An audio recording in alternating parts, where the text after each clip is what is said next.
اعوذ باللہ من الشیطان الرجیم بسم اللہ الرحمن الرحیم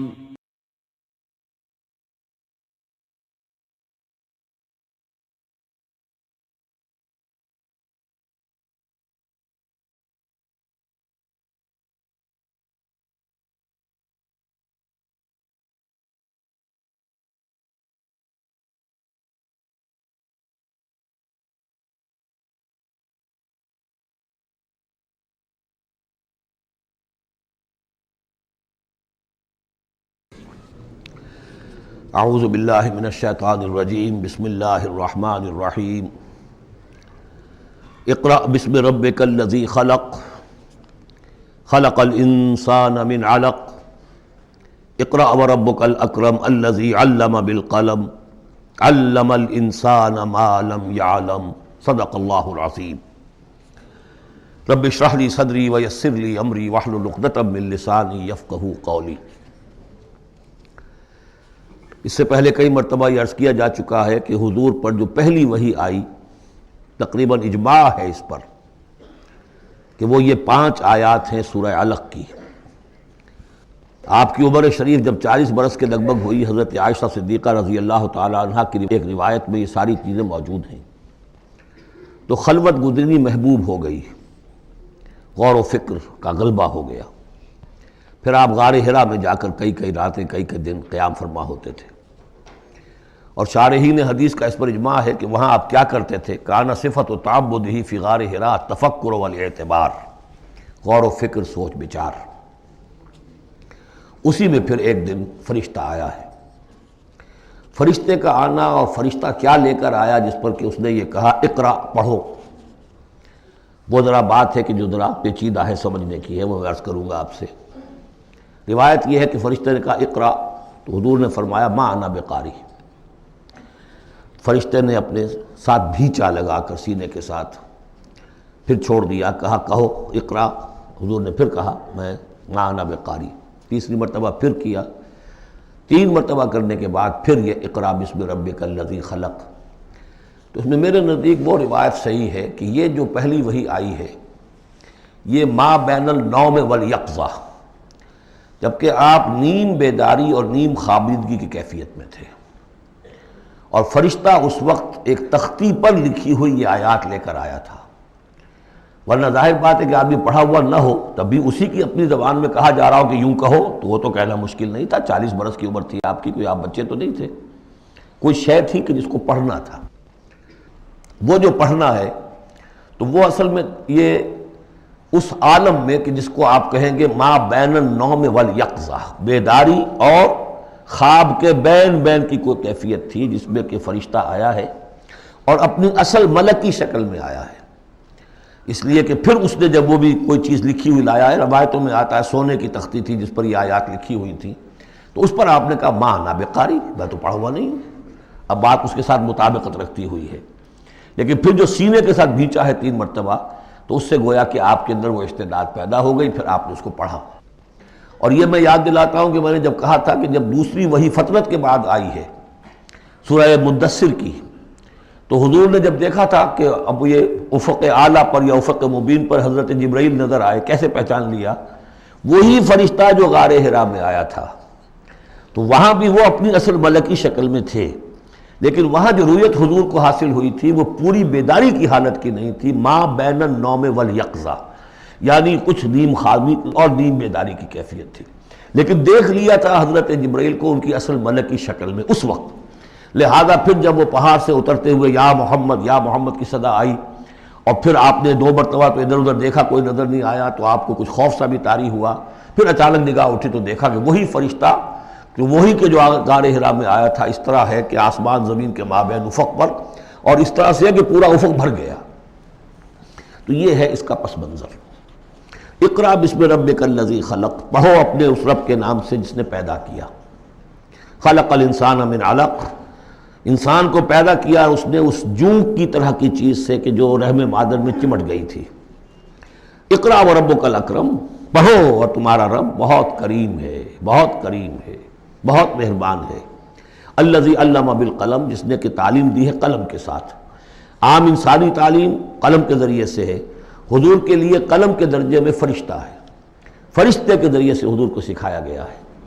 علم الانسان ما لم یعلم، اور انسان کو سکھایا ہے جو کچھ کہ وہ نہیں جانتا تھا۔ اس وحی سے آپ کی نبوت کا ظہور ہو گیا۔ نبی تو پیدائشی طور پر نبی ہوتا ہے، لیکن اس کا ظہور ہوا ہے اس وحی کے ساتھ۔ البتہ اس میں کوئی تبلیغ کا حکم نہیں ہے، وہ تو پھر جب وہ وحی آئی ہے، جب کوئی فرشتے کو دیکھا ہے افق اعلیٰ پر، افق مبین پر، اس کے بعد جب گھر گئے ہیں اور پھر آپ کمبل اوڑھ کر لیٹ گئے ہیں، دہشت کی کیفیت طاری تھی، پھر وہ سورہ مدثر کی آیات نازل ہوئیں، یا ایھا المدثر قم فانذر وربک فکبر۔ وہاں سے پھر آپ کی رسالت کا آغاز ہوا کہ اے لحاف میں لپٹ کر لیٹنے والے، اب کھڑے ہو جاؤ، انذار کرو، خبردار کرو لوگوں کو، اور اپنے رب کی کبریائی کا اعلان کرو، اور اس کی کبریائی کے نفاذ کی جد و جہد کرو۔ یہ ہم پڑھ چکے ہیں سورہ مدثر میں۔ اس کے بعد میں نے عرض کیا تھا سورہ مدثر ہی میں 7 آیتوں میں حضور سے خطاب کے بعد پھر 3 آیتیں تھیں۔ فَإِذَا نُقِرَ فِي النَّاقُورِ فَذَلِكَ يَوْمَئِذٍ يَوْمٌ عَسِيرٌ عَلَى الْكَافِرِينَ غَيْرُ يَسِيرٌ۔ یہاں پھر دیکھیے، یہاں اب 3 آیتیں آ رہی ہیں، یہ آخرت کا فلسفہ بیان کر رہی ہیں۔ کَلَّا إِنَّ الْإِنسَانَ لَيَطْغَىٰ، کوئی نہیں، انسان طغیانی پر، سرکشی پر، زیادتی پر، ظلم پر، تعدی پر آمادہ ہو ہی جاتا ہے۔ کیوں ہو جاتا ہے؟ وہی حساس اور ذہین آدمی جو بیٹھا غور کر رہا ہے کہ یہ کیا ہو رہا ہے معاشرے میں، کیوں ظلم ہو رہا ہے، کیوں تعدی ہو رہی ہے، کیوں غلط روی لوگوں نے اختیار کی ہے، ہو جاتا ہے انسان۔ کیوں ہو جاتا ہے؟ الراہ استغنا، وہ اپنے آپ کو دیکھتا ہے کہ اس پر پکڑ کوئی نہیں، انگارہ زبان پر رکھوں گا تو جل جائے گی، جھوٹ بولوں گا کچھ بھی نہیں ہوگا، اگر میں کہیں زہر کھاؤں گا مر جاؤں گا، حرام کا مال کھاؤں گا کچھ نہیں ہوگا۔ کہ یہ دنیا جو ہے یہ فزیکل لاز پر چل رہی ہے، یہاں مورل لاز جو ہیں آپریٹو نہیں ہے۔ اخلاقی قوانین ہے تو صحیح موجود، انسان کے نفس میں ہے، یہ اچھائی یہ برائی، لیکن دنیا جو چل رہی ہے اس میں ان اخلاقی قوانین کا کوئی دخل نہیں ہے، وہ صرف فزیکل لاز پر چل رہی ہے۔ آگ جلا دے گی اور جھوٹ سے کچھ بھی نہیں ہوگا، چھالا بھی نہیں ہوگا، اور آپ نے اگر کہیں پر سنکھیا کھا لیا تو مر جائیں گے، اور آپ حرام خوری جتنی چاہے کرتے جائیں کچھ نہیں ہوگا۔ یہ جو ہے کہ moral law is not operative, جبکہ فزیکل لا آپریٹو ہے، اس وجہ سے انسان جو ہے سرکشی پر، تعدی پر آمادہ ہو جاتا ہے۔ اب اس کا علاج کیا ہے؟ ان الی ربک الرجعی، یہ عقیدہ کہ تمہیں اپنے رب کی طرف لوٹ کر جانا ہے، حساب کتاب ہوگا، جواب دہی ہوگی۔ یہ یقین اگر دل میں بیٹھ جائے تو سیلف سینسر ہو جائے گا اس کے اپنے اندر، کوئی کام ایسا نہ کروں جس کی جواب دہی نہ کر سکوں، جانا ہے۔ گویا کہ حل جو ہے اس پورے معاملے کا، کسی معاشرے میں اخلاقی زوال آ چکا ہو تو صرف ایک ہے، اور وہ ہے آخرت کا یقین اگر ہوگا کہ ہر چیز کی جواب دہی ہوگی، حساب کتاب ہوگا۔ جس نے کوئی ذرے کے ہم بدل نیکی کمائی ہوگی وہ اس کو موجود پائے گا، اور ذرے کے ہم بدل بدی کمائی ہوگی، فَمَنْ يَعْمَلْ مِثْقَالَ ذَرَّةٍ خَيْرًا يَرَهُ وَمَنْ يَعْمَلْ مِثْقَالَ ذَرَّةٍ شَرًّا يَرَهُ۔ جب تک یہ نہیں ہوگا، واقعہ یہ ہے کہ انسان جو ہے ظلم، تعدی، جہاں کہیں بھی ہاتھ پڑ سکتا ہے کوئی نہ کوئی غلط حرکت کرے گا۔ اب اس کے بعد تیسرا حصہ وہاں تھا ولید بن مغیرہ سے متعلق، اور یہاں تیسرا حصہ جو ہے وہ متعلق ہے ابو جہل کے۔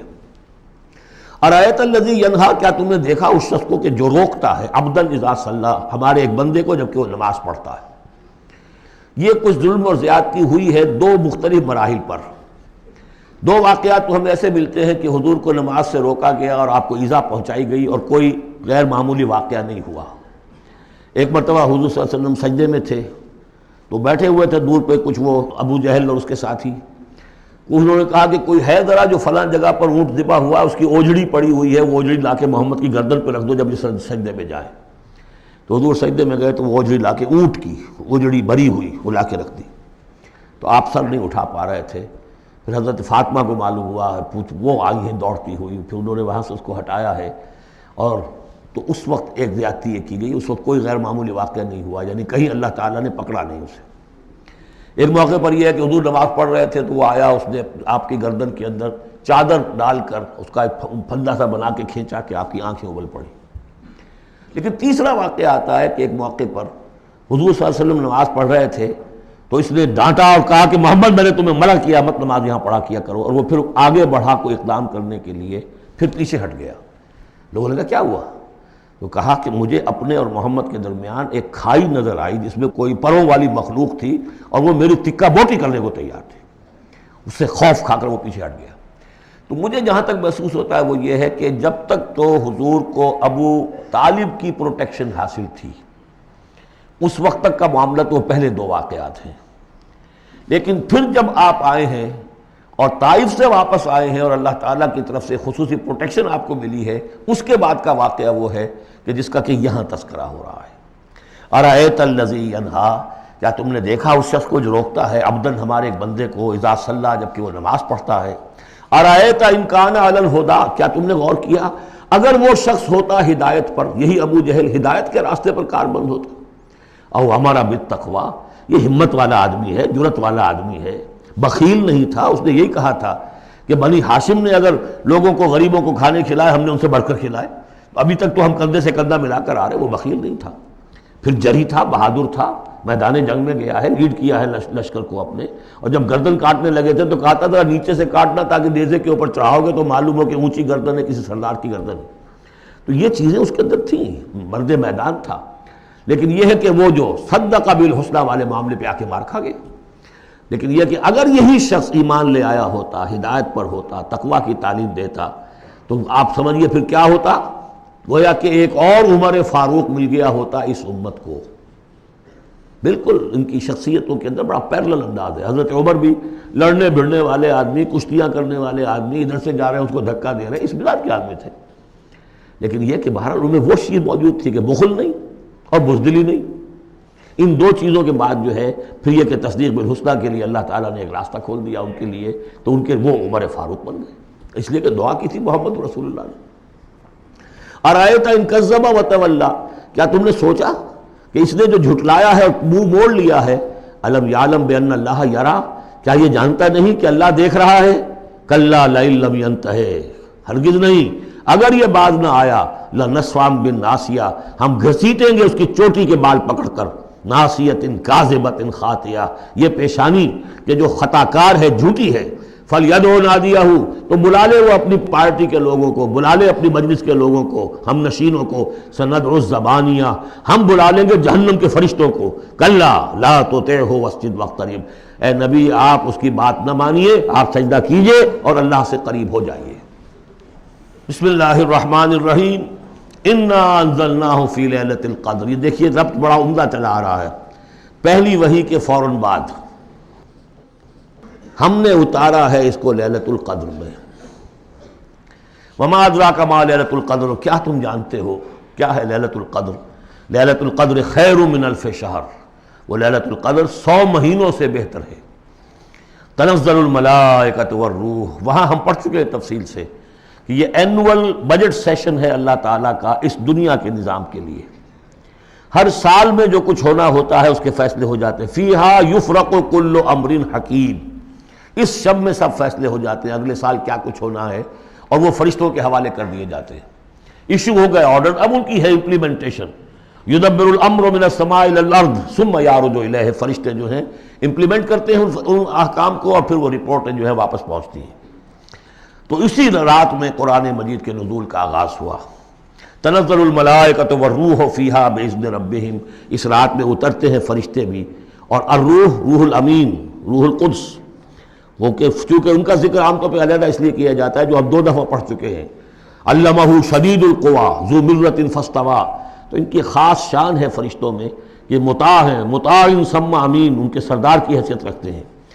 تو تنزل الملائکۃ والروح فیہا باذن ربہم، اپنے رب کے حکم سے، من کل امر، ہر امر، جو سارے فیصلے ہو چکے ہوتے ہیں آئندہ سال کے، ان کے بارے میں جو ہے ان کو احکام دے دیے گئے ہوتے ہیں. فیہا یفرق کل امر حکیم، یہ ہم وہاں پڑھ چکے ہیں. سلام، اور یہ رات جو ہے اللہ تعالیٰ نے پھر اس کی برکات ایسی رکھی ہیں کہ اگر اس میں کوئی شخص جو ہے اللہ کا خاص طور پر عبادت گزار بندہ جو ہے اس سے دعا کرے تو اللہ تعالیٰ اس دعا کو قبول کرتا ہے. عبادت کا جو اجر و ثواب ہے وہ اس ایک شب کا وہ 1000 مہینوں کے اجر و ثواب سے بڑھ جائے گا. ہی حتی مطلع الفجر، یہ فجر کے طلوع ہونے تک یہ رات ہے. اب اس کے بعد ایک سورت جو آ رہی ہے، اس کے بارے میں عام طور پر آپ کو لکھا ہوا مل جائے گا کہ یہ سورہ جو ہے یہ مدنیہ ہے. لیکن یہ کہ یہ اکثر سورتوں کے بارے میں یہ جو آخری ہیں ہر قرآن مجید میں کوئی نہ کوئی ایک رائے تو لکھی ہے، لیکن جب تفصیل دیکھتے ہیں تو بہت سی آراء ہیں اس میں، یہ کوئی ایک رائے نہیں ہوتی۔ میں نے جب تحقیق کی ہے تو حضرت عائشہ صدیقہ رضی اللہ تعالیٰ عنہ کے قول کے مطابق یہ صورت بھی مکی ہے، مدنی نہیں ہے۔ سورۃ البینہ، بسم اللہ الرحمن الرحیم، لم یکن الذین کفروا من اہل الکتاب والمشرکین منفکین حتی تأتیہم البینہ، نہیں تھے وہ لوگ جنہوں نے کفر کیا تھا اہل کتاب میں سے اور مشرکین میں سے کہ انہیں علیحدہ کر دیا جاتا یا باز آ جاتے، حتی تأتیہم البینہ، جب تک کہ ان کے پاس بینہ نہ آ جاتی۔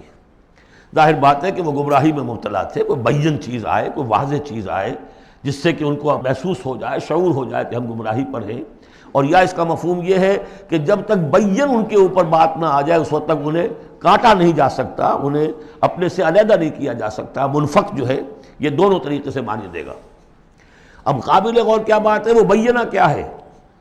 رسول من اللہ یتلو صحفا مطہرۃ فیہا کتب قیمہ، ایک رسول اللہ کی جانب سے جو تلاوت کرتے ہیں پاکیزہ اوراق کی، اور وہ فیہا، ان اوراق میں کیا ہے؟ بڑی مضبوط کتابیں لکھی ہوئی ہیں، احکام ہیں اللہ کے۔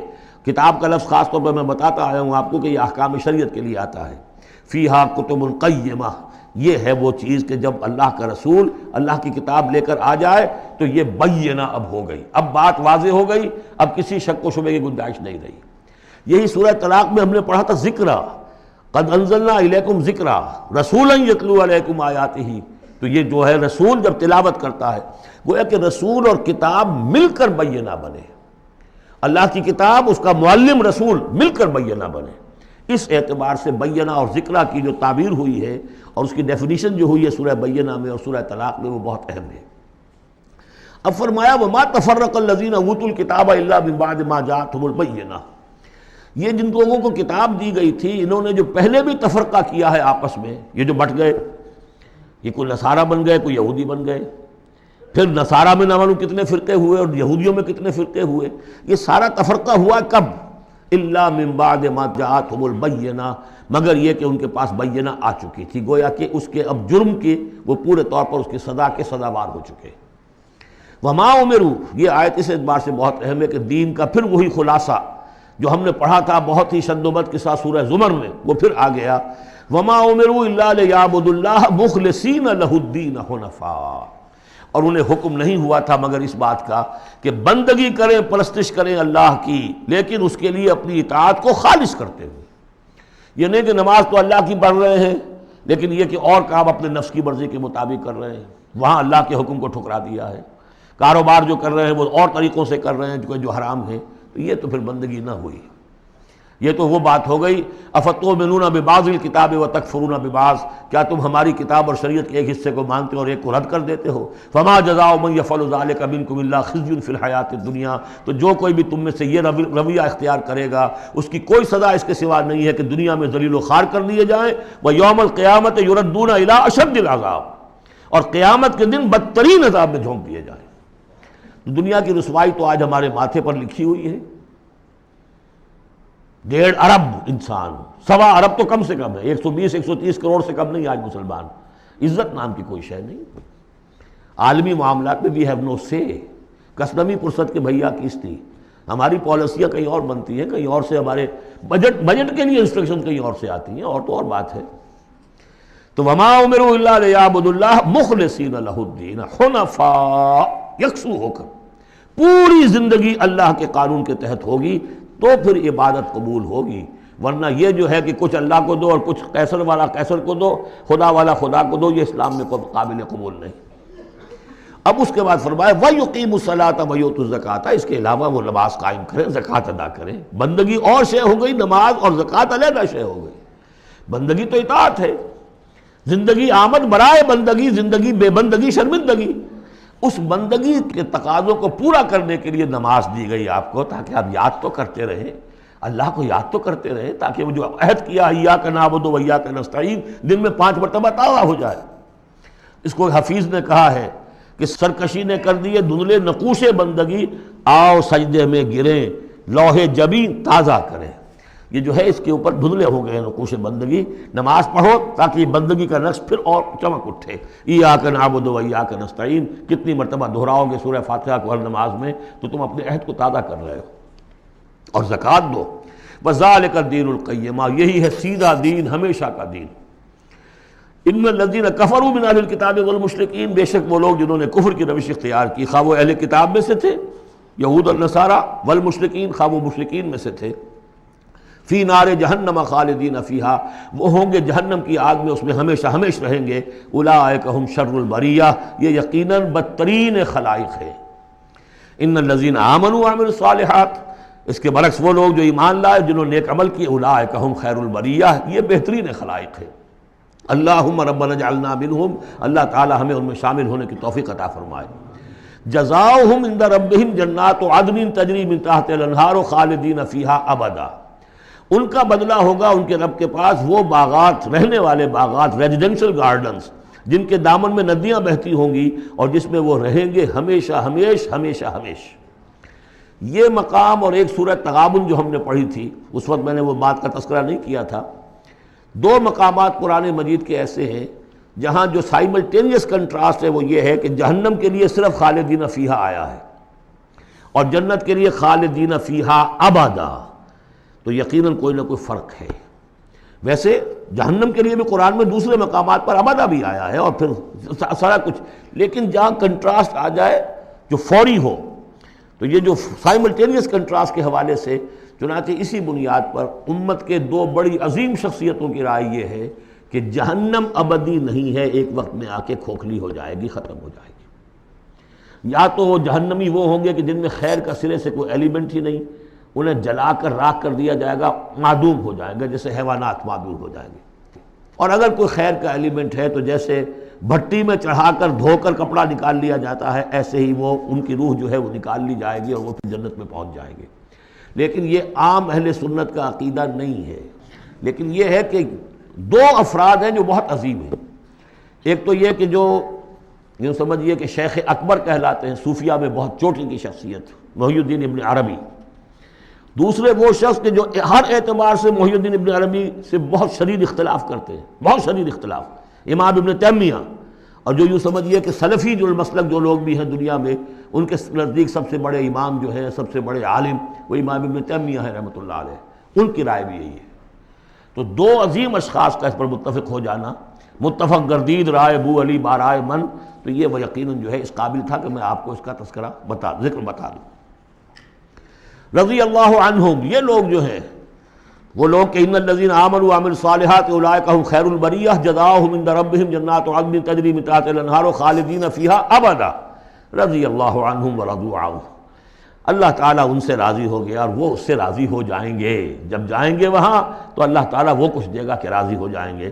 ذالک لمن خشی ربہ یہ ان کے لیے ہے جو اپنے رب سے ڈرتے رہے. اللہم ربنا اجعلنا منہم اللہم ربنا اجعلنا منہم. سورۃ الزلزال اس کے بارے میں بھی اختلاف ہے کہ یہ مکی ہے یا مدنی ہے. میرے نزدیک مکی ہے 100%. اور اس کے بارے میں ایک روایت یہ آئی ہے کہ حضور نے فرمایا ہے کہ یہ ایک سورت جو ہے 1000 آیات کے ہم وزن ہے اپنی فضیلت کے اعتبار سے. بسم اللہ الرحمن الرحیم. اذا زلزلت الارض زلزالہا جب زمین ہلائی جائے گی جیسے کہ ہلائی جائے گی، یعنی تم اس وقت اندازہ نہیں کر سکتے کیسے ہلائی جائے گی. اسی کا نقشہ کھینچا گیا ہے سورہ حج کے شروع میں. یا ایھا الناس اتقوا ربکم ان زلزلۃ الساعۃ شیء عظیم. اس قیامت کا زلزلہ بہت بڑی شے ہوگا. یوم ترونھا تذہل کل مرضعۃ عما ارضعت وتضع کل ذات حمل حملها وتری الناس سکارى وما هم بسکارى ولکن عذاب اللہ شدید. تو اذا زلزلت الارض زلزالها واخرجت الارض اثقالها اور زمین اپنے سارے بوجھ نکال کر پھینک دے گی. انسان دفن ہوں گے، چاہے دفن ہو چاہے کہیں سمندر میں غرق ہوئے ہوں، آخر ان کے اجزاء کہاں گئے؟ اسی زمین میں ہے. سمندر کی تہ میں بھی تو زمین ہی ہے. کیا ہے؟ اسی زمین میں یہیں سے نکلے تھے ان کے جسم. منہا خلقناکم وفیہا نعیدکم ومنہا نخرجکم تارۃ اخری. وہ اپنے بوجھ نکال کے فارغ ہو جائے گی. وقال الانسان ما لہا انسان کہے گا اسے کیا ہوا، یہ کیا حالات ہو گئے، کیا صورت بنی ہے.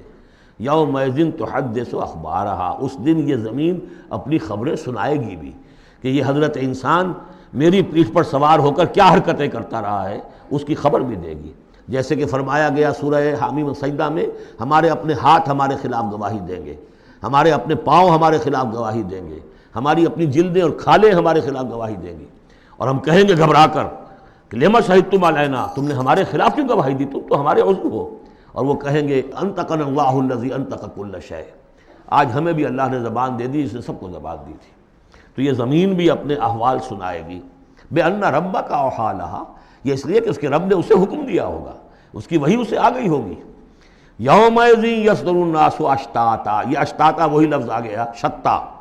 ان سعیکم لشتا، تم اگرچہ انسان ہو، سبھی نظر آ رہے ہو انسان، لیکن یہ کہ تمہاری سعی و جہد کے رخ بالکل مختلف ہے. فاما من آتا واتقى وصدق بالحسنى فسنيسره لليسرى واما من بخل واستغنى وكذب بالحسنى فسنيسره للعسرى. یہاں فرمایا وہ چیز اب وہاں ظاہر ہو جائے گی.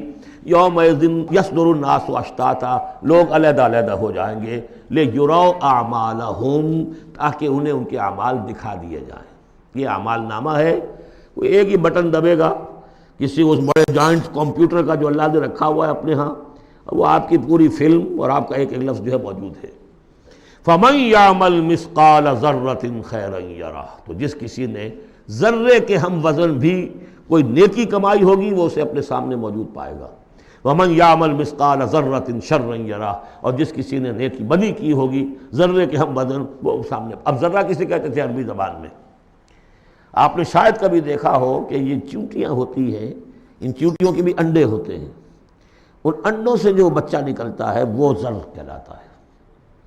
اب ظاہر بات ہے کہ ہر زبان کے اندر کسی شے کے لیے، چھوٹی چیز حقیر چیز کے لیے ان کی اپنے آبزرویشن سے وہ چیز لی جاتی. جیسے میں نے فتیلہ، کہ کھجور کی ناف میں جو لگا ہوا ہوتا ہے چھوٹا سا ایک تاگا سا، وہ فتیلہ ہے. نقیرہ وہ کیا ہے؟ تل. تو جو چیزیں بھی ان کے یہاں تھی مطلب چھوٹا، ذرے سے مراد ہے کہ سب سے چھوٹی شے. فَمَنْ يَعْمَلْ مِثْقَالَ ذَرَّةٍ شَرًّا يَرَهُ، اس کا نقشہ ہم دیکھ چکے ہیں سورہ کہف میں. جب وہ اعمال نامہ رکھا جائے گا، وَوُضِعَ الْكِتَابُ فَتَرَى الْمُجْرِمِينَ مُشْفِقِينَ مِمَّا فِيهِ وَيَقُولُونَ يَا وَيْلَتَنَا مَا لِهَذَا الْكِتَابِ لَا يُغَادِرُ صَغِيرَةً وَلَا كَبِيرَةً إِلَّا أَحْصَاهَا وَوَجَدُوا مَا عَمِلُوا حَاضِرًا، جو کیا ہوگا موجود ہوگا. یہ چار صورتیں جو زلزال سے شروع ہوئی ہیں یہ ایک مزاج کی ہیں. اس میں وہی آخرت کا انذار بہت ہی یعنی بالکل جس کو کہا جائے کہ یعنی دو ٹوک انداز میں. سورۃ العادیات بسم اللہ الرحمن الرحیم والعادیات ضبحا فالموریات قدحا فالمغیرات صبحا فاثرن به نقعا فوسطن به جمعا. یہ پانچویں اور آخری صورت ہے اس اسلوب کی جو صافات سے شروع ہوا تھا. والصافات صفا فالزاجرات زجرا، پھر آئی والذاریات ذروا، اور پھر اس کے بعد آئی والمرسلات عرفا، پھر آئی والنازعات غرقا، اور یہ آخری ہے والعادیات ضبحا.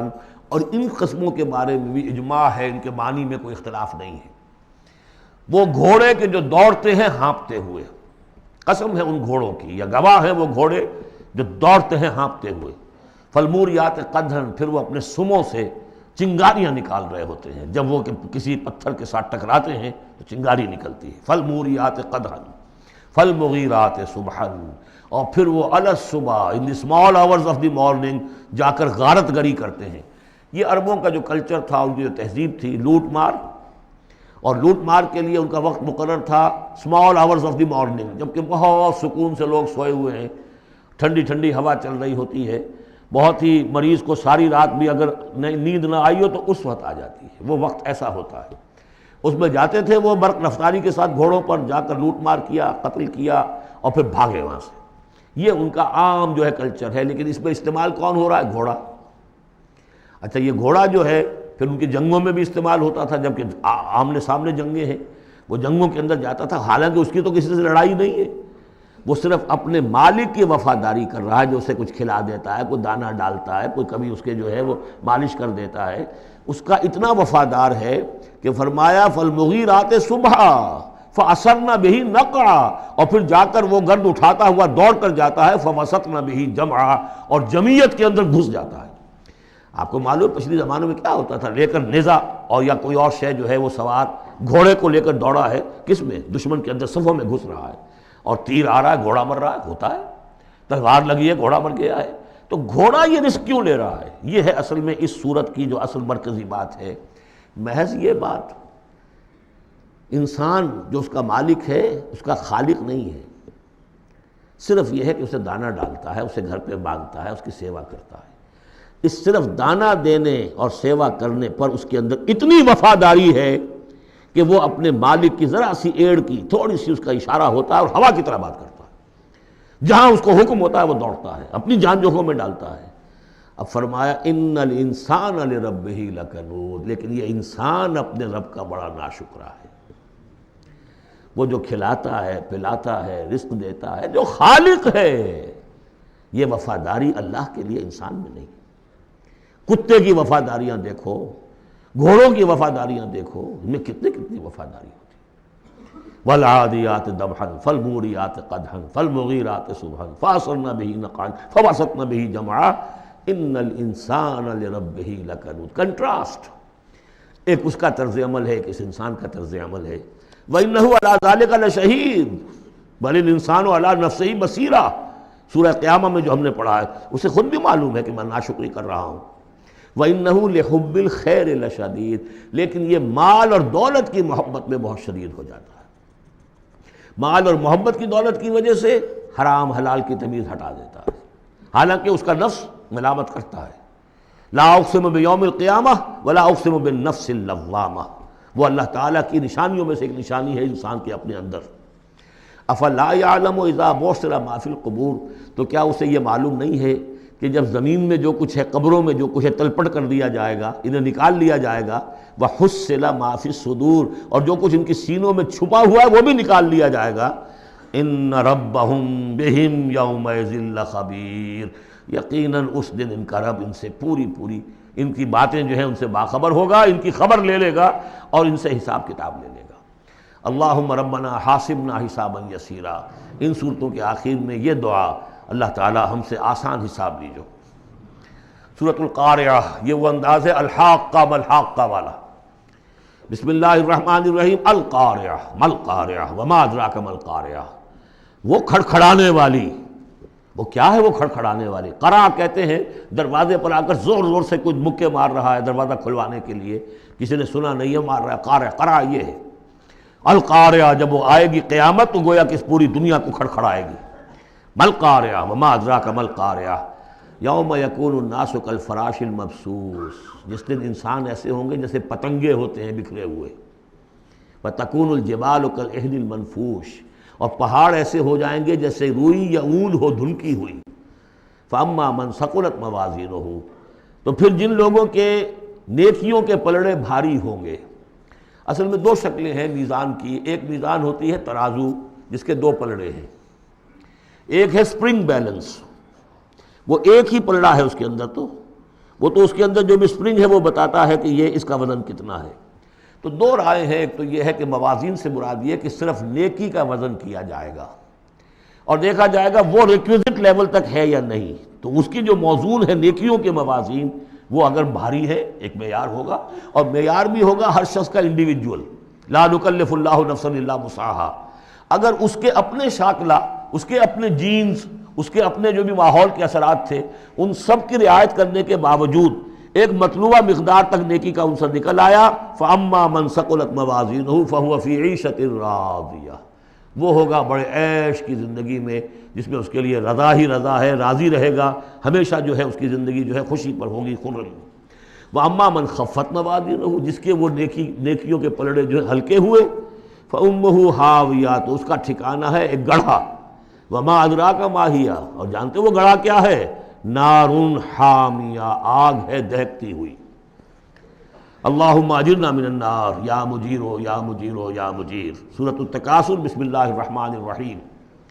الہاکم التکاثر، تمہیں غافل کیے رکھتی ہے بہتات کی طلب، اور چاہے اتنا مال ہے، اتنی دولت ہے کہ 10 نسلوں کے لیے کافی ہو جائے، لیکن یہ کہ انسان کی طبیعت اس سے بڑھتی نہیں، اور چاہے بڑے میاں کی ٹانگیں قبر میں لٹکی نظر آ رہی ہوں دنیا کو، لیکن وہ دولت کی حرص ختم نہیں ہوتی۔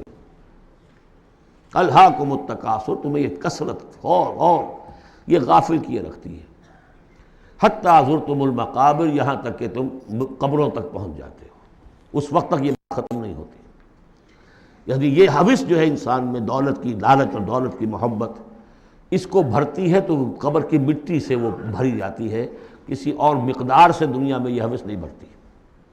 اور یہ سورہ حدید کی وہ آیت یاد کر لیجئے، اعلموا انما الحیات الدنیا لعب ولہو وزینۃ وتفاخر بینکم وتکاثر فی الاموال والاولاد۔ وہ آخری سٹیج ہے انسانی زندگی کی، اور یہ موت تک ختم نہیں ہوتی۔ کلا سوف تعلمون، کوئی نہیں، اس وقت تمہیں معلوم ہو جائے گا، حقیقت کھل جائے گی۔ ثم کلا سوف تعلمون، پھر کوئی بات نہیں، ابھی تم رہو اس غفلت میں، اس بدہوشی میں رہو، کوئی بات نہیں۔ ثم کلا سوف تعلمون، حقیقت ایک دن آئے گا کہ مبرہن ہو کر سامنے آ جائے گی۔ جیسے سورہ جمعہ میں پڑھا تھا ہم نے کہ اے نبی سے کہہ دیجئے کہ اگر تم موت سے بھاگ رہے ہو تو موت خود آ کر تم سے ملاقات کر لے گی، تم چاہے نہ بھی چاہو وہ تو آ جائے گی، تو وہ حقائق تم پر ہو جائیں گے۔ یہ بالکل ایسے ہی ہے جیسے کہ آخری پارے کی پہلی سورت، عما یتساءلون عن النبأ العظیم الذی ھم فیہ مختلفون کلا سیعلمون ثم کلا سیعلمون کلا لو تعلمون علم الیقین، کوئی نہیں، کاش کہ تم جان جاتے یقین والا علم، یہ یقینی علم ہے، کاش کہ ہو جاتا۔ اب اس پر جو ہے ہمارے بعض حکماء نے علم الیقین، عین الیقین اور حق الیقین کے 3 درجے قائم کیے۔ علم الیقین، آپ نے کہیں دیکھا دھواں ہے، آپ نے کہا آگ لگی ہے، حالانکہ آپ نے آگ دیکھی نہیں ہے، کسی دلیل سے، استدلال سے آپ نے انفر کیا ہے کہ آگ نکلی، یہ علم الیقین ہے۔ عین الیقین، آپ نے جا کر دیکھ لیا آنکھ سے کہ آگ لگی ہوئی ہے، اب یہ اور یقین پختہ ہو گیا۔ لیکن ایک ہو سکتا ہے پتہ نہیں یہ آگ ہے یا آگ کی شکل ہے۔ آج کل بہت سے وہ ایسے بنے ہوتے ہیٹرز کہ جو گھر میں جا کر یہ معلوم ہوتا دیکھتے ہوئے انگارے رکھے، ہے کچھ بھی نہیں وہاں، تو اصل میں تو لائٹ کہیں اور، وہ جو حرارت آ رہی ہے وہ تاروں میں سے آ رہی ہے، وہ دہکتے انگارے جو نظر آ رہے ہیں وہ ہرگز ہے ہی نہیں، آگ ہے ہی نہیں، آگ کی شکل ہے۔ لیکن اگر کہیں آپ نے انگلی بھی جا کر دے دی اور وہ جب جلی ہے تو اب حق الیقین حاصل ہو گیا کہ ہاں یہ آگ ہی ہے، اس لیے کہ اس کا تجربہ آپ کو خود حاصل ہو گیا۔ تو یہ ہے کلا لو تعلمون علم الیقین، کاش کہ تمہیں اس دنیا میں رہتے ہوئے علم الیقین ہی حاصل ہو جائے۔ لترون الجحیم، پھر تمہیں اس جہنم کو دیکھنا ہے، ثم لترونھا عین الیقین، پھر عین الیقین کے ساتھ اس کو دیکھو گے۔ ثم لتسألن یومئذ عن النعیم، پھر اس دن تم سے سوال کیا جائے گا، پوچھا جائے گا کیا کیا نعمتیں ہم نے تمہیں دی تھی اور تم نے وہاں کیا کیا ہے۔ اب آ گئی وہ صورت جو قرآن مجید کے مختصر ترین صورتوں میں سے ہے لیکن جامع ترین صورتوں میں سے ہے، سورۃ العصر، جس کے بارے میں امام شافعی کے 2 اقوال ہیں۔ ایک یہ کہ لو لم ینزل من القرآن سواہا لکفت الناس، اگر سوائے اس ایک صورت کے کوئی اور چیز نازل نہ ہوتی قرآن میں، یہ لوگوں کی ہدایت کے لیے کافی تھی۔ لو تدبر الناس هذه السورہ لوسعتهم، اگر لوگ اس پر تدبر کریں، غور و فکر کریں۔ ہمارا جو منتخب نصاب مطالعہ قرآن حکیم کا، اس کا نقطہ آغاز یہ صورت ہے۔ والعصر، زمانے کی قسم ہے، زمانہ گواہ ہے، پوری تاریخ انسانی اس پر گواہی دے گی۔ ان الانسان لفی خسر، یقیناً انسان خسارے میں ہے، گھاٹے میں ہے۔ الا الذین آمنوا، سوائے ان کے جو 4 شرطیں پوری کریں، ایک نہیں۔ الا الذین آمنوا وعملوا الصالحات وتواصوا بالحق وتواصوا بالصبر، ایمان لائیں جو اس کائنات کے مخفی حقائق ہیں ان کو سمجھیں، ان کا شعور حاصل کریں، ان کی تصدیق کریں۔ ایمان باللہ، ایمان بالآخرہ، ایمان بالرسالت، پھر اس کے عملی تقاضوں کو پورا کریں۔ وعملوا الصالحات، پھر یہ کہ اس کے اوپر نہ صرف خود قائم ہوں، اس کی دعوت دیں، اس کو پھیلائیں، وصیت کریں، جو بھی حق ہے، جو بھی صحیح بات ہے، امر بالمعروف ہے، نہی عن المنکر ہے، تواصوا بالحق۔ اور پھر یہ کہ جب یہ کام آپ کریں گے، آزمائشیں آئیں گی، تکلیفیں آئیں گی، مصیبتیں آئیں گی، ریزنٹمنٹس ہوں گی، لوگ ناراض ہوں گے، آپ کیوں ان سے کہہ رہے ہیں کہ یہ کام آپ نہ کریں، یہ غلط کام ہے۔ بچوں سے بھی کہہ کر دیکھیے کہ گلی میں مت کھیلو، تم کرکٹ کھیل رہے ہو، کسی گاڑی کا شیشہ توڑو گے تو پھر اپنی عزت بچا کر وہاں سے نکل کر گھر واپس پہنچنا مشکل ہو جائے گا۔ کوئی نہیں چاہتا کہ کوئی بات آپ بتائیں، تو پھر اب آپ کو صبر کی ضرورت ہوگی، آپ اس پر کام کرتے رہیں۔ جیسے کہ حضرت لقمان نے اپنے بیٹے کو نصیحت کی تھی، یا بنی اقم الصلاۃ وامر بالمعروف وانہی عن المنکر واصبر علی ما اصابک، پھر جو بھی تکلیف آئے اسے جھیلو، پھر یہ کہ آدمی جو ہے بزدل نہ ہو، تھڑ دلا نہ ہو، کہ اس قدم سے واپس آ جائے اس خوف سے کہ کہیں مجھے اس میں کوئی تکلیف نہ آ جائے۔ وَلَنَبْلُوَنَّكُمْ بِشَيْءٍ مِّنَ الْخَوْفِ وَالْجُوعِ وَنَقْصٍ مِّنَ الْأَمْوَالِ وَالْأَنفُسِ وَالثَّمَرَاتِ وَبَشِّرِ الصَّابِرِينَ، صبر کرنے والے۔ وَالْعَصْرِ إِنَّ الْإِنسَانَ لَفِي خُسْرٍ إِلَّا الَّذِينَ آمَنُوا وَعَمِلُوا الصَّالِحَاتِ وَتَوَاصَوْا بِالْحَقِّ وَتَوَاصَوْا بِالصَّبْرِ اللہم ربنا اجعلنا منہم، اللہم ربنا اجعلنا منہم۔ جو اس راستے پر نہیں چلتے ان کا کردار کی ایک جھلک دکھائی جا رہی ہے۔ یہ سورۃ ہمزہ جو ہے، بسم اللہ الرحمن الرحیم، ویل لکل ہمزۃ لمزہ، انسان کے سامنے کوئی ہائی آئیڈیل نہیں اگر ہوتا، کوئی اعلیٰ نصب و لین و نش نہیں ہے، تو وہ پستی کی طرف، پھر اس کی دلچسپی کیا ہوگی؟ کوئی چغلیاں کھاتا پھر رہا ہے، کسی کو تانے دے رہا ہے، کسی کی غیبت کر رہا ہے، کسی کی عزت پر حملہ کر رہا ہے، کسی کا مال ہڑپ کر رہا ہے، پھر اس کی شخصیت کے اندر یہ پستی آ جائے گی۔ وہی جس پستی کو دیکھ کر ایک حساس انسان مایوس ہو جاتا ہے کہ انسان میں خیر کوئی ہے ہی نہیں، یہ تو گویا کہ گندگی کی ایک پوٹ ہے۔ کسی سے پوچھ لیجئے، کوئی کہے گا سیکس، اور سیکس اتنا کہ باپ اگر بیٹی کو محبت بھری نگاہ سے دیکھ رہا ہے تو وہ بھی سیکس ہے، ماں اگر بیٹے کے جسم پر کوئی شفقت سے ہاتھ پھیرے تو وہ بھی سیکس ہے، یہاں تک پہنچا گیا۔ تو یہ کہ انسان کے اندر کوئی اعلیٰ جذبہ، کوئی اعلیٰ فکر ہے ہی نہیں، کسی کوئی بتایا ہمیں، انسان تو میرا حیوان ہے، گندگی کی پوٹ ہے۔ کوئی شخص جو ہے بڑا اونچا واز کہہ رہا ہے اور کوئی زیر لب مسکرا رہا ہوگا کہ یہ واز جو فرما رہے ہیں اپنا روب گاٹھنا چاہ رہے ہیں، کوئی ان کی اور کوئی غرض ہوگی، کوئی شاید کوئی نذرانہ ملنا ہو انہیں جس کے لیے واز فرما رہے ہیں۔ واز تو بڑا عمدہ ہے، لیکن انسان جانتا ہے کہ بڑے گھٹیا انسان کے بالعموم جو موٹیوز ہیں انتہائی گھٹیا ہوتے ہیں، جس سے کہ انسان کی یعنی فطرت سے انسان جو ہے مایوس ہو جاتا ہے کہ شاید انسان میں کوئی خیر ہے ہی نہیں۔ اسی لیے وہ 4 قسمیں کھائیں تھیں، والتین والزیتون وطور سینین وہذا البلد الامین لقد خلقنا الانسان فی احسن تقویم۔ کیا محمد انسان نہیں تھے؟ کیا موسیٰ انسان نہیں تھے؟ کیا عیسیٰ انسان نہیں تھے؟ کیا نوح انسان نہیں تھے؟ انسانی عظمت کے اوپر اتنی بڑی بڑی گواہیاں موجود ہیں، لیکن جب پستی پر آتا ہے تو واقع ہے کہ اس سے پست کوئی نہیں۔ پھر اسفل سافلین، جتنا کینہ انسان میں پیدا ہو جاتا ہے اونٹ کے اندر نہیں ہے، جتنی شہوت انسان میں پیدا ہو جاتی ہے سور میں نہیں ہے اتنی۔ یہ ساری چیزیں جو ہیں، نقالی جتنی انسان کرتا ہے اتنا آپ کسی بندر میں نہیں دیکھیں گے نقالی کرتے ہوئے، اور جتنا یوں سمجھیے کہ انسان کے اندر خونخواری پیدا ہو جاتی ہے، بھیڑیوں کو مار دے جاتا ہے انسان۔ جو کچھ ہوتا ہے جب نیشنلزم کا بھوت سوار ہوتا ہے سر پر، بچوں کو، چھوٹے چھوٹے بچوں کو اچھال کر بلموں میں اور نیزوں کے اندر کون پروتے رہے؟ انسان پروتے رہے۔ سن 47 میں پروئے گئے کہ نہیں؟ وہ انسان تھے، بھیڑیے سے زیادہ، کوئی بھیڑیا ایسا کام نہیں کرے گا۔ ویل لکل ہمزۃ لمزہ، بڑی خرابی ہے اس شخص کے لیے کہ جو عیب چنتا رہتا ہے لوگوں کے اور تانے دیتا رہتا ہے۔ الذی جمع مالا وعددہ، جس کی ساری سعی و جہد اسی میں رہی، مال کمایا اور اسے گنتا رہا، اب میرے ایسٹس اتنے ہو گئے، آج کی بیلنس شیٹ اس سال کی جو ہے اس میں یہ اضافے ہو گئے۔ یحسب ان مالہ اخلدہ، کچھ گمان یہ کرتا ہے شاید کہ اس کا مال اسے ہمیشہ باقی رکھے گا۔ ظاہر بات ہے آدمی جانتا ہے مجھے مرنا ہے، لیکن اسی مال کو صرف کر کے وہ کوئی ایسے نشانات دنیا میں چھوڑ کے جانا چاہتا ہے کہ جس سے اس کا نام زندہ رہے۔ پیرامڈز کیوں بنائے گئے؟ calm and self-possessed, still and resolute. The pyramids، یہ اہرام مصر اتنے اونچے اونچے، ہزارہا انسان اس پہ لگے رہے ہوں گے تب یہ بنے ہوں گے، کتنی بڑی بڑی چٹانیں، کتنے لوگ ان کے نیچے دب کر مرے ہوں گے۔ Pyramids echo unto eternity, the defiant cry of man's will to survive and conquer the storms of time۔ تو مال سے انسان نے اپنے نام کو زندہ رکھنے کی کوشش کی ہے۔ کلا، ہرگز نہیں، لَيُنبَذَنَّ فِي الْحُطَمَةِ، یہ جھونک دیا جائے گا حطمہ میں۔ وَمَا أَدْرَاكَ مَا الْحُطَمَةُ، اور تم جانتے ہو کہ وہ کیا ہے؟ حطمہ کیا ہے؟ نار اللہ الموقدہ، وہ آگ ہے سلگائی ہوئی، التی تطلع علی الافئدہ، جو دلوں کے اوپر بھڑکے گی۔ اب یہ آگ کون سی ہوگی؟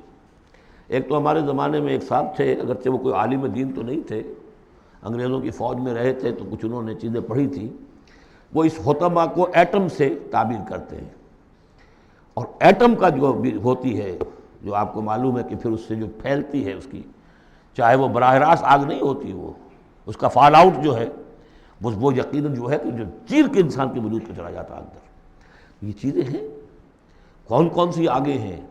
آپ سمجھیے ایک آگ تو وہ ہے لکڑی سے ہم نے جلائی ہے، وہ جلاتی ہے تو اس کو جلاتی ہے. ایک آگ وہ ہے جو انفرا ریڈ ریز ہے یا الٹرا وائلٹ ریز ہے یا کوئی اور ریز ہے. یہ کھال کو کچھ نہیں کہتی، اندر جا کے جس آپ جسم کے جس حصے کو چاہتے ہیں اسے حرارت پہنچاتی ہے. وہ آگ جو ہے نار اللہ الموقدہ التی تطلع علی الافئدہ، دلوں پر جا کر وہ روشن ہوگی. انہا علیہم موصدہ، پھر وہ ان پر بند کر دی جائے گی تاکہ ساری حرارت انہی کے اوپر رہے. فی عمد ممددہ، بڑے اونچے اونچے لمبے ستونوں میں. اب جو 10 صورتیں رہ گئی ہیں ان میں سے اکثر کا تعلق سیرت النبی سے ہے صلی اللہ علیہ وسلم. اور اس میں سب سے پہلے جو ہے عرب کا وہ جو ماحول اس وقت کا تھا جس میں اپنے حضور پیدا ہوئے ہیں، آپ کی ولادت باسعادت ہوئی ہے، اور اس کے کچھ واقعات کی طرف اور ان کا جو معاشی اس وقت کا معاملہ تھا خاص طور پر قریش کا، اس کی طرف اشارہ ہے. حضور کی ولادت ہوئی ہے عام الفیل میں، جس سال کہ آیا تھا ابرہہ یمن سے فوج لے کر اور وہ بیت اللہ کو گرانا چاہتا تھا. اس کا ایک لمبا تاریخی پس منظر ہے. عیسائی تھا وہ، اس نے کلیسا بنایا تھا. وہ چاہتا تھا جیسے لوگ جو ہے آتے ہیں بیت اللہ میں حج کرنے کے لیے ہجوم ہوتا ہے، ایسے ہی یہاں کلیسا میں آئیں. وہاں کوئی آیا نہیں، بلکہ کوئی عرب نے جا کر شرارت بھی کی، وہیں جا کر وہ رفع حاجت کرایا اندر. اس پر جو غصہ اسے چڑھا، اس نے کہا کہ اب ان کا جو ہے یہ بیت اللہ میں ڈھاؤں گا. وہ فوج لے کر آیا ہے جس میں ہاتھی بھی تھے، اسی لیے وہ اصحاب الفیل کہلاتے ہیں. لیکن اللہ تعالیٰ نے اپنے اس گھر کی حفاظت فرمائی معجزانہ طریق پر. چھوٹے چھوٹے پرندے بھیجے ہیں جو سمندر کی طرف سے غول کے غول آئے، اور ان کے چونچوں میں اور ان کے پنجوں میں چھوٹے چھوٹے کنکر تھے. لیکن وہ کنکر جب وہ اوپر سے آ رہا ہے تو وہ گولی کا کام کرتا ہے. اس کی جو ویلوسٹی ہے اور مومنٹم جو بنتا ہے اس کا اوپر سے گرنے کی وجہ سے، تو اس نے گولیوں کا کام کیا اور پوری فوج جو ہے تہس نہس ہو گئی. الم تر کیف فعل ربک باصحاب الفیل، کیا تم نے دیکھا نہیں کیا حشر کیا تمہارے رب نے ان ہاتھی والوں کا. الم یجعل کیدہم فی تضلیل، کیا اس نے ان کی تمام تدبیروں کو اور جو داؤ انہوں نے لگایا تھا بیکار اور غیر مؤثر نہیں کر دیا. وارسل علیہم طیرا ابابیل، اور ان پر بھیج دیے جھنڈ کے جھنڈ اڑتے ہوئے جانوروں کے، پرندوں کے. ترمیہم بحجارۃ من سجیل، جو ان کو رمی کرتے تھے. یہ رمی کی یادگار در حقیقت اسی کی ہے جو حج میں جا کے کی جاتی. ترمیہم رمی، وہ ان کو مارتے تھے. بحجارۃ من سجیل، کنکریاں، وہی کنکریاں سنگ گل، یہ معرب ہے فارسی سے. وہ چھوٹی کنکریاں جو ریت کی بنی ہوتی ہیں، کہیں اگر صحرا میں ہلکی سی بارش ہو جائے تو ایک ایک قطرے کے ساتھ تھوڑی سی جو اس کا ریت مل جائے گی، پھر اس پر دھوپ پڑی اور وہ پک گئے. وہ کنکریاں کہلاتی ہیں سنگ گل، مٹی کی کا بنا ہوا پتھر. وہ کنکریاں ہیں کہ جو ماری گئی ہیں. فجعلہم کعصف معقول، پھر انہوں نے کر دیا انہیں ایسا جیسے کہ بھس جو کہ کھایا گیا ہو. جانوروں کے آگے آپ نے چارہ ڈالا، وہ کھا لیا، پھر کو جو کچھ پڑا رہ جاتا ہے ادھر ادھر، اس طرح کا کر دیا، ان کا نام و نشان مٹا دیا. اور یہ سن ہے جس میں کہ حضور کی پیدائش ہوئی ہے. بعض لوگوں کا، بعض روایات سے معلوم ہوتا ہے کہ 50 دن بعد، اور بعض کا کہنا یہ کہ نہیں عین اسی دن ولادت ہوئی ہے حضور کی صلی اللہ علیہ وسلم. تو یہ ایک اہم واقعہ تھا سیرت النبی کے، گویا کہ آپ کے عین ولادت سے گویا کہ جو متصل ہے. سورۃ قریش، بسم اللہ الرحمن الرحیم. لإلاف قریش إیلافہم رحلۃ الشتاء والصیف فلیعبدوا رب ھذا البیت الذی اطعمہم من جوع وآمنہم من خوف. قریش کو مانوس رکھنے کے لیے اللہ نے ان کے دلوں میں محبت ڈال دی. رحلۃ الشتاء والصیف، سفر کی سردیوں میں بھی اور گرمی میں بھی. اس میں اشارہ ہو رہا ہے کہ جو ایسٹ ویسٹ ٹریڈ میں قریش کو مونوپولی حاصل ہو گئی تھی. پہلے یہ ٹریڈ قوم سبا کے ہاتھ میں تھی، جبکہ عروج کا دور تھا یمن کا. تو ہوتا یہ تھا کہ ہندوستان سے اور جاوا اور ملایا اور سماٹرا، بورنیو اور چین سے سارا جو سامان تجارت آتا تھا وہ یمن کے ساحل پر، کیونکہ نہر سویس تو تھی نہیں. اب ایک طرف وہ ہے فار ایسٹ، ایک طرف ہے یورپ، اور یورپ کو اور فار ایسٹ کو ملانے والے کوئی آبنائے نہیں ہے، پانی. اور وہ راستہ جو ہے round the Cape of Good Hope, وہ تو 1498 میں واسکو ڈی گاما نے تلاش کیا ہے، گویا کہ حضور کی بعثت کے بعد 800 برس بعد. اس وقت کیا شکل تھی کہ سارا یورپ کا سامان تجارت آیا تھا فلسطین کے ساحل پر، شام کے ساحل پر، اور یہاں سے سارا مال آ کر اترتا تھا یہ یمن کے ساحل پر. تو کچھ عرصے پہلے تک تو کوئی 150-200 برس پہلے تک حضور سے یہ ساری تجارت یمنیوں کے ہاتھ میں تھی، یمنی قافلے لے کر چلتے تھے، یہاں سے اس مال کو لے گئے وہ وہاں تک شام تک، پھر وہاں سے مال لے آئے، اور یہ ایک طرح سے گویا کہ ایسٹ اینڈ ویسٹ جو ٹریڈ تھی اس میں انہیں کی پوزیشن حاصل تھی۔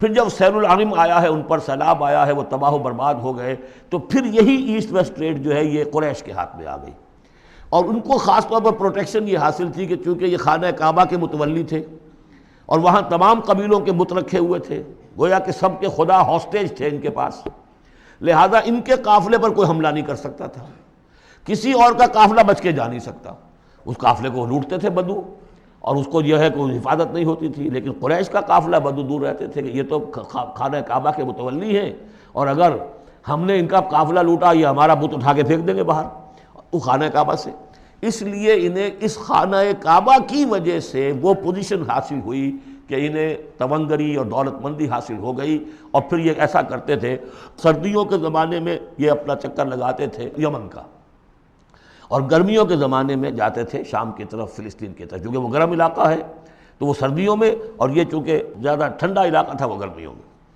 لإلاف قریش، اس واسطے کے مانوس رکھا قریش کو، الافہم رحلۃ الشتاء والصیف، ان کے دلوں میں وہ الاف سے مراد کیا ہے کہ سفر جو ہے ان کا جاڑے کا اور گرمی کا، اس سے ان کو گویا کہ مانوس کر دیا۔ فَلْيَعْبُدُوا رَبَّ هَٰذَا الْبَيْتِ، پس انہیں بندگی کرنی چاہیے، پرستش کرنی چاہیے اس گھر کے مالک کی، اس گھر کے رب کی۔ انہوں نے یہاں لا کے 360 بت رکھ دیے ہیں، انہیں چاہیے تھا کہ خلوص اور اخلاص کے ساتھ جو اس گھر کا اصل مالک ہے، جس کی توحید کے لیے یہ مرکز بنایا تھا ابراہیم نے، ان کے جد امجد نے، اور کہا تھا کہ ربنا لیقیموا الصلاۃ، تیری نماز قائم کرنے کے لیے میں نے یہ گھر بنایا ہے، تو اس کو انہوں نے جو ہے اس کو بت قدہ بنا دیا۔ دنیا کے بت قدوں میں پہلا وہ گھر خدا کا، ہم اس کے پاسباں ہیں، وہ پاسباں ہمارا۔ تو کرنا یہ چاہیے تھا الذی اطعمہم من جوع، جس نے کہ انہیں طعام پہنچایا اور بھوک سے نجات دی، انہیں غذا دی، انہیں دولت دی، وآمنہم من خوف، اور ان کو امن دے دیا ہے خوف سے کہ ان کے قافلوں کے اوپر کسی حملے کا خوف اور اندیشہ نہیں ہوتا۔ عرب میں جو بھی اخلاقی اب معاملہ ہو چکا تھا اس وقت جب کہ حضور کی بعثت ہوئی ہے، اس کا نقشہ اب آ رہا ہے سورۃ الماعون میں، یعنی یہ کہ ایسا نہیں تھا کہ سرے سے ان کے ہاں کوئی ویلیوز رہی نہ ہوں، لیکن یہ کہ تلپٹ ہو جاتی ہیں ویلیوز، اور یہ کہ کچھ چیزیں ہوتی ہیں کہ جن کی حقیقت نہیں رہتی، صرف ان کی رسم رہ جاتی ہے، جیسے آج ہمارا حال ہے، رہ گئی رسم اذاں روح بلالی نہ رہی، فلسفہ رہ گیا تلقین غزالی نہ رہی۔ تو ان کے ہاں بھی یہ آ چکا تھا کہ اب وہ چونکہ جزا و سزا کے تصور سے محروم ہو چکے تھے، لہذا ارأیت الذی یکذب بالدین، کیا تم نے دیکھا اس شخص کو جو جزا و سزا کا انکاری ہے؟ کوئی جزا سزا نہیں، کوئی باعث بعد الموت نہیں، ان ہی الا حیاتنا الدنیا نموت و نحیا وما یہلکنا الا الدہر، اس دنیا کی زندگی کے سوا کوئی زندگی نہیں، ہم خود مرتے ہیں خود جیتے ہیں، اور ہلاک کرنے والی شے گردش افلاک کے سوا اور کوئی نہیں، ہم کوئی خدا کو نہیں مانتے۔ ایسے لوگ بھی تھے ان میں۔ ظاہر بات ہے کہ اس شخص کا کردار کیسا ہو جائے گا جو جزا و سزا کا منکر ہے، وہ تو یہی ہوگا بابر بعیش کوش کہ عالم دوبارہ نیست، جب کوئی اور زندگی دوبارہ ہے ہی نہیں، یہی زندگی ہے، کھاؤ پیو عیش کرو، جہاں ہاتھ پڑ سکتا ہو ڈالو، جو چیز حاصل کر سکتے ہو کر لو، کیوں جھجک رہے ہو کہ یہ برا ہے اور یہ اچھا ہے اور یہ جائز ہے اور یہ ناجائز ہے؟ پھر تو طریقہ یہی ہوگا، تو وہ کردار کیا بنتا ہے اگر جزا و سزا کا انکاری ہوگا انسان، تو کردار کیا بنے گا؟ فَذَلِكَ الَّذِي يَدُعُّ الْيَتِيمَ، وہی ہے کہ جو یتیم کو دھکے دیتا ہے۔ کیوں کھلائے یتیم کو؟ کون سا فائدہ ہے اسے سے؟ وَلَا يَحُضُّ عَلَىٰ طَعَامِ الْمِسْكِينِ، اور کسی مسکین کو کھانا کھلانا خود تو درکنار، کسی اور کو بھی اس کے لیے کوئی تلقین کرنے کو تیار نہیں، اس لیے کہ اندیشہ یہ ہے کہ میں اسے تلقین کروں گا تو پلٹ کر مجھ سے نہ کہے کہ تم کیوں نہیں کھلاتے۔ فَوَيْلٌ لِّلْمُصَلِّينَ، ان کے ہاں نماز تو ہے، نماز کا حلیہ انہوں نے بگاڑ دیا ہے، وہ سورہ انفال میں ہم پڑھ چکے ہیں، سیٹیاں بجاتے تھے، تالیاں بجاتے تھے، لیکن وہ نماز سمجھتے تھے اسے، وہ طواف کرتے تھے خانہ کعبہ کا، اور اس میں سب سے اونچا طواف سمجھتے تھے اس کو کہ مادر ذات برہنہ ہو کر طواف کیا جائے، یہ سارے تکلفات ختم کر کے، اور بالکل جیسے دنیا میں آئے تھے، اللہ نے جب ہمیں بھیجا تھا تو اللہ کے گھر میں آئیں تو اسی طریقے سے آئیں جیسا کہ اللہ نے دنیا میں ہمیں بھیجا۔ اب ان کے یہ تصورات تھے۔ فَوَيْلٌ لِّلْمُصَلِّينَ الَّذِينَ هُمْ عَنْ صَلَاتِهِمْ سَاهُونَ، تو تباہی ہے، ہلاکت ہے، بربادی ہے ان نماز پڑھنے والوں کے لیے جو اپنی نمازوں سے غافل ہیں، اس کی روح ختم ہو چکی ہے، شکلیں بھی بدل دی گئی ہیں۔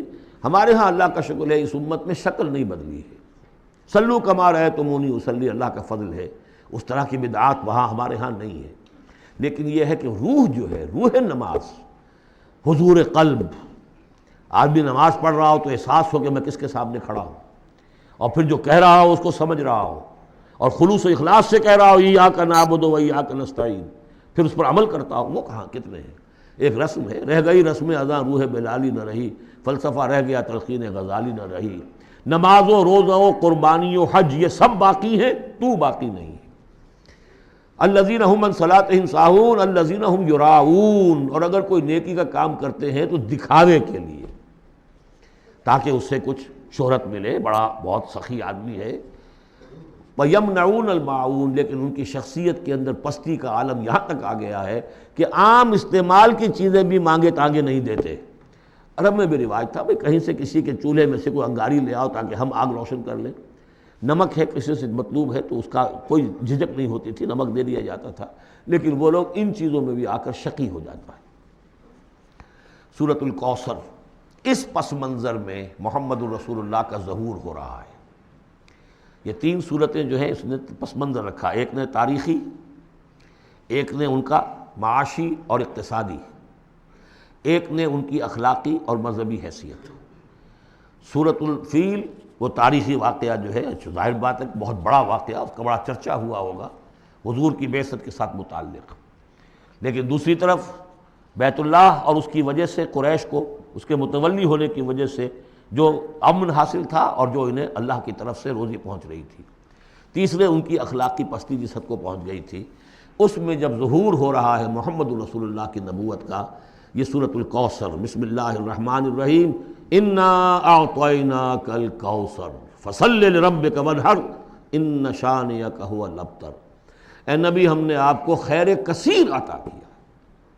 اس خیر کثیر میں یوں تو یہ کہ حوض کوثر وہ بھی اسی میں شامل ہے، لیکن یہ کہ اس پر آپ کو 25-30 قول مل جائیں گے۔ قرآن سب سے بڑا خیر کثیر ہے، بہت بڑا خیر کثیر۔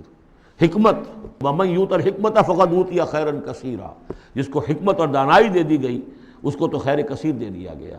تو ہم نے آپ کو وہ سب کچھ عطا کر دیا ہے، اور محتاط کے ساتھ عطا کر دیا ہے، جو انسان کی انسانیت کے لیے، اس کے لیے یوں سمجھیے کہ ترہ امتیاز بن سکتا ہے۔ فَصَلِّ لِرَبِّكَ وَانْحَرْ، پس اپنے رب کے لیے نماز پڑھا کیجئے اور نحر کیجئے، اونٹ قربان کیا کیجئے۔ یہ گویا کہ عید الاضحیٰ کا نقشہ آ گیا۔ فَصَلِّ لِرَبِّكَ، پہلے ہم نماز پڑھتے ہیں دوگانہ عید الاضحیٰ، اور پھر جا کر ہم قربانی کرتے ہیں وانحر ان شانئک ھو الابتر، یقیناً آپ کا دشمن ہی ہے کہ جو دم کٹا ہو جائے گا۔ اس کا پس منظر یہ ہے کہ جب حضور کے ایک صاحبزادے بچپنی میں فوت ہو گئے تو کچھ جو کفار تھے مکے کے، انہوں نے بڑی خوشیاں منائیں کہ ایک ہی بیٹا تھا، باقی تو ان کی بیٹیاں ہیں۔ آپ کو معلوم ہے کہ 4 بیٹیاں تھیں حضور کی صلی اللہ علیہ وسلم، لیکن یہ کہ بیٹا جو تھا وہ ایک ہی تھا، وہ اللہ نے اٹھا لیا، تو بڑے خوشیاں منائی گئیں کہ یہ تو اب دم کٹا جیسے ہوتا ہے جس کا کوئی پیچھے نام نہ رہ جائے۔ بیٹیوں سے تو نام چلتا نہیں، نام تو چلتا ہے بیٹوں سے، تو اب ان کا تو کوئی تذکرہ ہی نہیں رہے گا، کوئی بات نہیں، جب تک یہ ہیں آگے کوئی نام لینے والا نہیں۔ تو فرمایا کہ نہیں، ان کو تو کروڑوں بیٹے اللہ عطا کرے گا، کروڑوں اربوں بیٹے عطا کرے گا۔ ہاں اے نبی، آپ کا دشمن ضرور ہے کہ جس کا نام لیوا کوئی نہیں رہے گا۔ یہ جو ہے سورۃ الکافرون، یہ گویا کہ ایک اعلان ہوتا ہے آخری کسی نبی کی طرف سے کہ جب کہ وہ اپنی دعوت پیش کر چکا ہو، اتمام حجت کر چکا ہو، ہر طرح سے بات واضح ہو چکی ہو، اور قوم اس کی نہ مان رہی ہو، تو پھر وہ اعلان برات کرتا ہے، اب میرا تم سے کوئی تعلق نہیں۔ قُلْ يَا أَيُّهَا الْكَافِرُونَ لَا أَعْبُدُ مَا تَعْبُدُونَ، کہہ دیجئے اے نبی، اے کافروں۔ یہ انداز کبھی بھی داعیانہ نہیں ہوتا، داعی کا انداز ہوتا ہے یا ایھا الناس، اے لوگوں، اے خدا کے بندو، یا ایھا الکافر، یہ ہے گویا کہ اعلان برات اس وقت جب کہ اب وہ سیپریشن ہو رہی ہے۔ آپ دیکھیں گے لکم دینکم ولی دین، ٹھیک ہے، تم نے جو تھا اپنے لیے چن لیا، اب تمہیں مبارک ہو، میرا دین وہ ہے جس پر میں قائم ہوں۔ تو گویا کہ اب تمہارے درمیان ڈائلاگ بھی ختم ہے۔ قُلْ يَا أَيُّهَا الْكَافِرُونَ لَا أَعْبُدُ مَا تَعْبُدُونَ، میں ہرگز پوجنے والا نہیں اس کو جنہیں تم پوجتے ہو، وَلَا أَنْتُمْ عَابِدُونَ مَا أَعْبُدُ، نہ تم پوجنے والے اس کو جسے میں پوجتا ہوں۔ اس میں نفی ہو رہی ہے۔ وہ کہتے تھے ہم تو اللہ کو بھی پوجتے ہیں، ہاں اس کے ساتھ کچھ اور چیزوں کو بھی پوجتے ہیں، لیکن اللہ کا پوجنا اگر کسی شرک کے ساتھ ہے تو وہ نفی ہے اس کی بالکل۔ وَلَا أَنْتُمْ عَابِدُونَ مَا أَعْبُدُ، کوئی تمہارا اپنا تصور کا اللہ ہوگا، کوئی خدا جو تم نے بنا رکھا جسے پوج رہے ہو، میں جسے پوج رہا ہوں اسے تم نہیں پوج رہے۔ ولا انا عابد ما عبدتم، اور نہ ہی میں ہمیشہ آئندہ بھی کبھی بھی پوجنے والا ہوں اس کا جس کی بندگی تم کر رہے ہو، ولا انتم عابدون ما اعبد، نہ تم پوجنے والے ہو اس کی جس کو میں پوج رہا ہوں، لکم دینکم ولی دین، اب میرے اور تمہارے راستے علیحدہ ہو گئے، تمہارے لیے تمہارا دین، جو طریقہ تم نے اختیار کیا ٹھیک ہے، تمہیں مبارک ہو، میرے لیے میرا دین ہے۔ بارک اللہ لی ولکم فی القرآن العظیم ونفعنی وإیاکم بالآیات والذکر